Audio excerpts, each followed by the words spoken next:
Once, there was a young man named Aiden from a small town where dreams usually died before they even began. He wanted to be a filmmaker, to tell stories that touched hearts. But in a place where people only believed in safe jobs, Aiden's dream sounded like a joke. His father used to say, "Son, dreams don't feed a family," and Aiden would quietly nod, even though something inside him whispered, "But they feed the soul."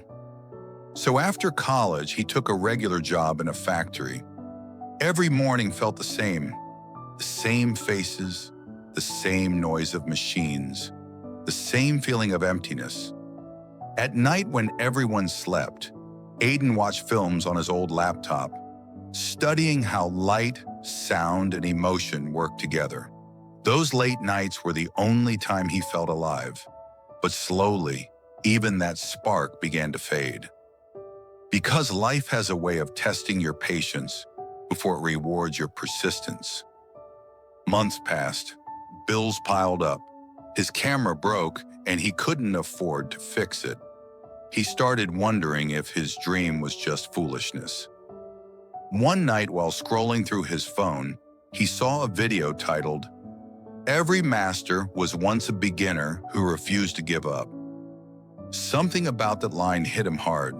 He sat there for minutes, thinking about all the times he almost quit, and all the people who told him to be realistic.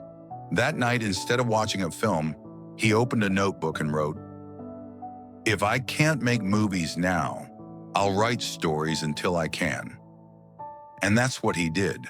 Every night after work, no matter how tired he was, he wrote. Sometimes his words made no sense.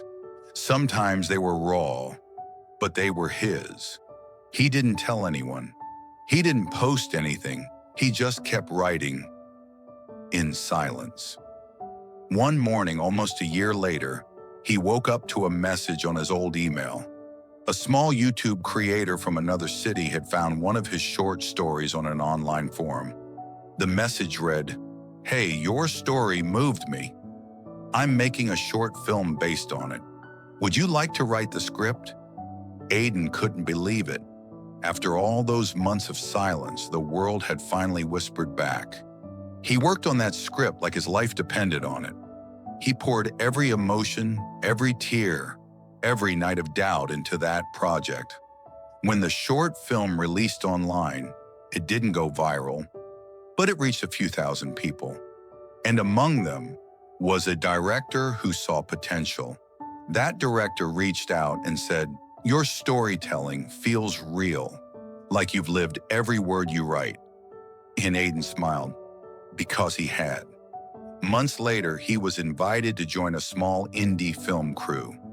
It wasn't glamorous. Long hours, little pay, but he was finally doing what he loved. Every time he held a camera, he remembered the nights he almost quit and how close he came to giving up before his time arrived. Years passed. Aiden's work slowly gained recognition, not because he was the best, but because he never stopped when it felt meaningless. Today, Aiden stands behind the camera, shooting his first full-length film.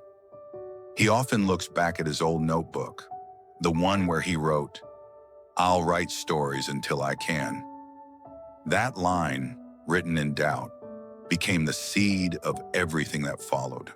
He learned something powerful. Life doesn't say no. It says not yet.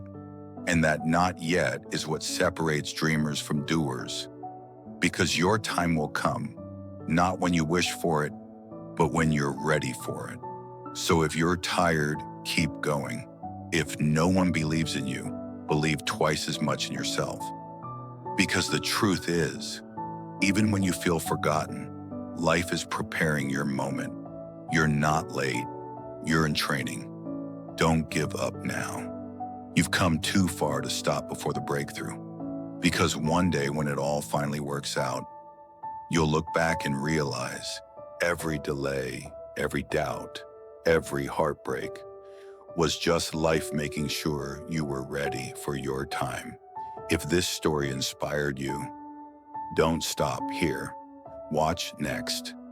Everything happens for a reason.